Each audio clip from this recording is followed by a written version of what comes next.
How realistic is the Kursk movie, which was released on the 27th of June? Can foreigners tell us about what happened in our country? And what actually happened in August 2000 in the waters of the Barents Sea? You'll find out today. Today the Kursk submarine disaster has found an artistic frame. It may sound strange, but on the 27th of June a movie came out, and it's not a Russian movie with the same name.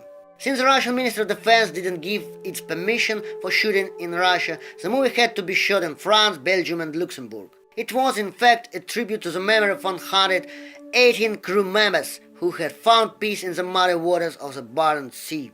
It's a page of history, revives and dramatic twists and turns about several days of tragedies that shocked the world. A falsity? A speculation? It's a rather controversial movie at core. You believe it and you don't believe it at the same time. Why? You'll find out today. Greetings, this is New Soldier. In this episode, we will not only give you a brief analysis of the movie, but also conduct a little investigation and try to solve the mystery of the Kursk submarine disaster.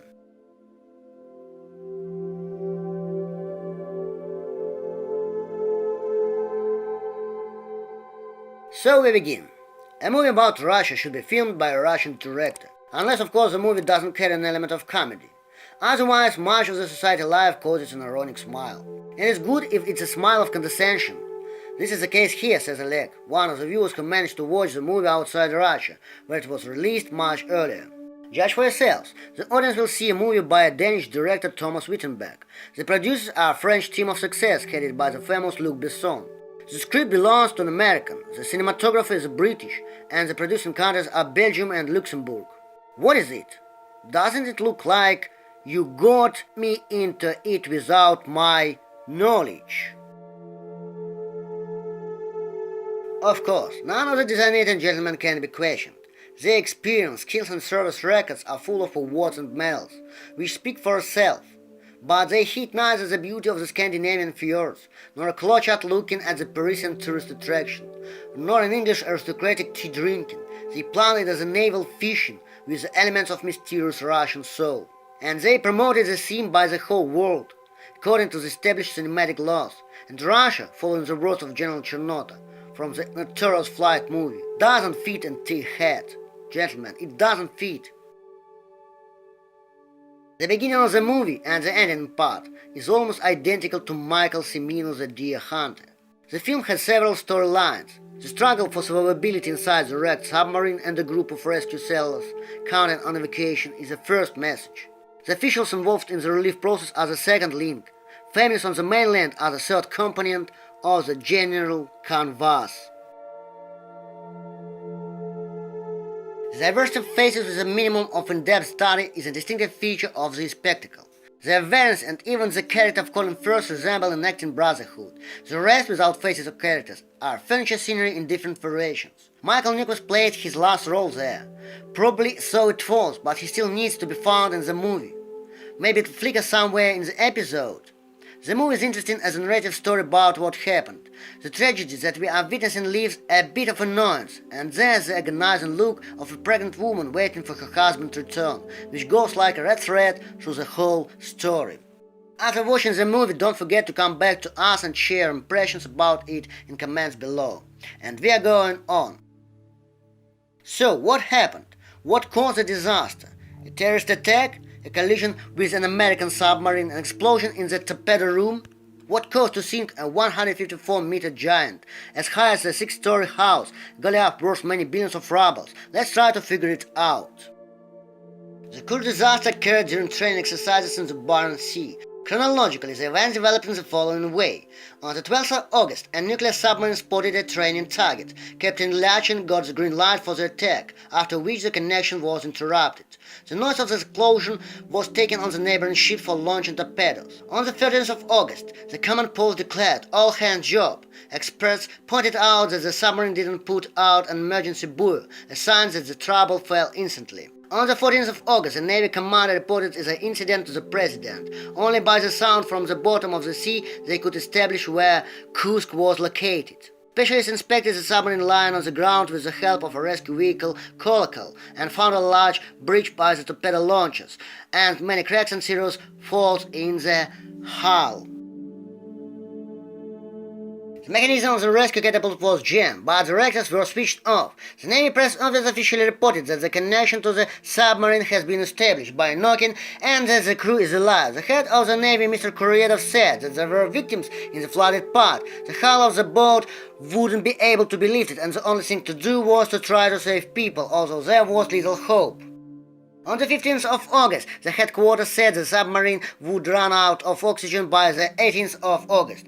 On the 16th of August, rescue work continued, but to no avail. Communication with the crew of the boat was still maintained. The hospital vessel Swift went out to the sea. Planes and helicopters of Central Aviation were on duty around the clock. They couldn't adjust the oxygen supply on board. The submarine of the British Underwater Rescue Service offered its help. At the same time, the Russian president made an official statement.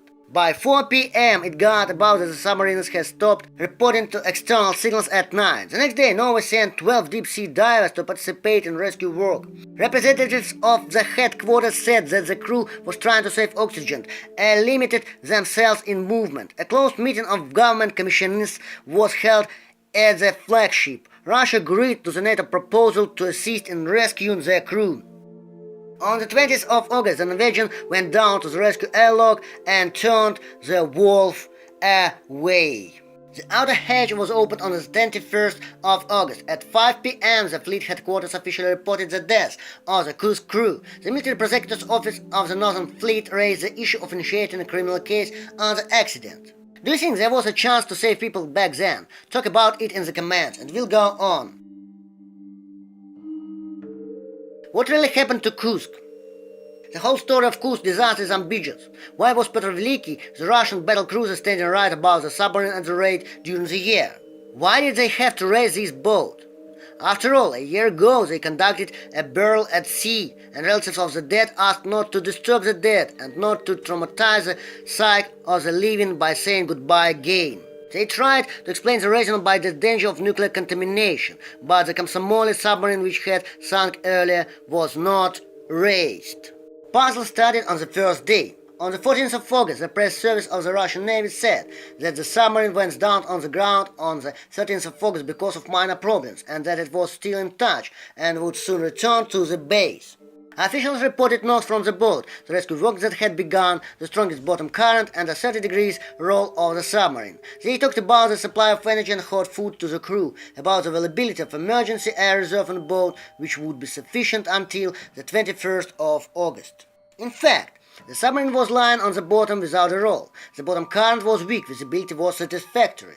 No one even tried to pull air hoses and electric cables to the submarine.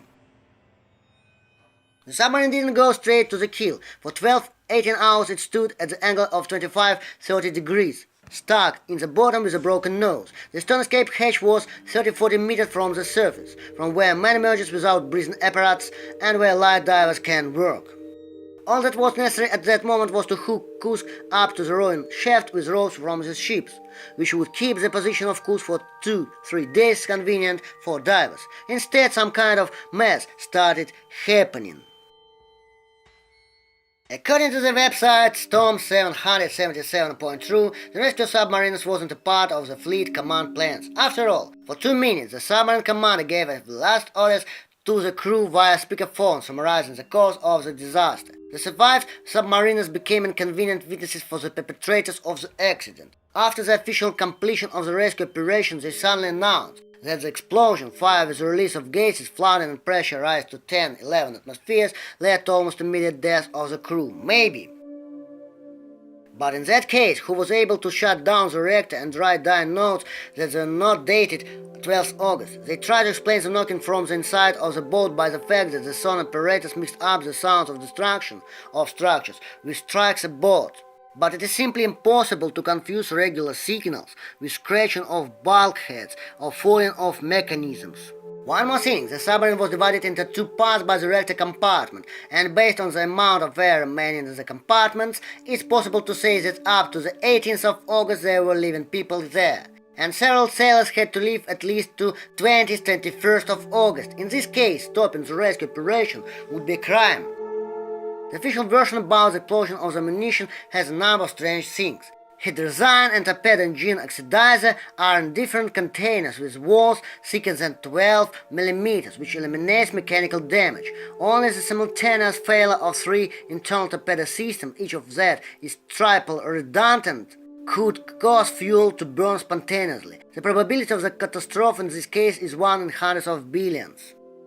And even such a fantastic case, there is an automatic foam extinguishing system that will extinguish fire in 1 minute. To detonate, the fire had to last at least 40 minutes, which wouldn't have enough fuel in the engine torpedoes, and the submarine commander, in case of fire, would have just given the command to serve, which wouldn't have taken 2-3 minutes. Maybe the submarine couldn't get to the surface because of large surface object.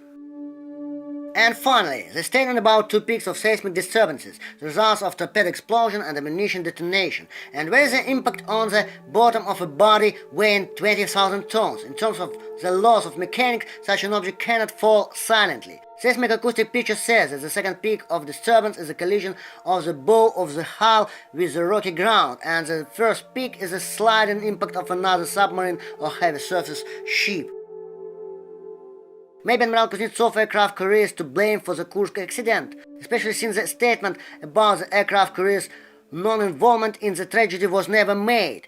Alarmingly, to this day, no maps of the ship's location of the fleet on the 12th of August 2000 were published. No monitoring of the bottom of large combat ships was conducted. Why?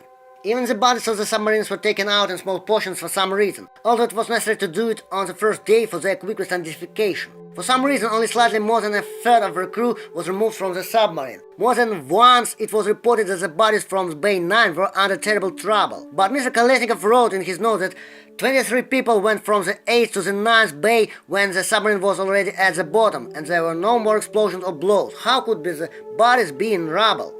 At the press conference, it was stressed that it would be possible to talk about the causes of the accident only after the raising of the first compartment. But the head of the Rubin Central Design Bureau, Igor Spassky, said that no one was going to do that. They said there was no guarantee that all the torpedoes had burst.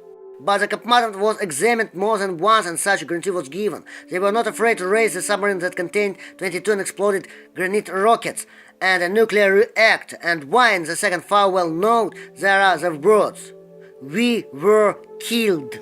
The victims' families accuse the government of concealing the facts in order to avoid trials of high-ranking officers. Their lawyer, Mr. Kuznetsov, said that there is a clear discrepancy between the detailed investigation conducted by the independent expert and the findings of the official report. The lawyer disputes the result of the examination of the bodies, points out that the defense has no copies of watch and hydroacoustic journals, insists on the study of letters of sailors. There is a suggestion of partial destruction of documents. Defense representatives are convinced that the sailors who moved to Bay 9 lived there much longer than experts have established. The version of the official closure of the case suggests the absence of a crime. Why is the content of the 38 volumes of this criminal case classified as a national security information? It happened 20 years ago, but in the history of the Kursk submarine disaster there are still more questions than answers. That's it. Share your versions in the comments below. Why the submarine's crew wasn't saved after all? Tell us about the people who found their deaths in the waters of the Barents Sea if you knew them, and about the fates of their loved ones. No more words. Let's hold a moment of silence in the memory of 118 people who died with the Kursk missile-borne cruiser.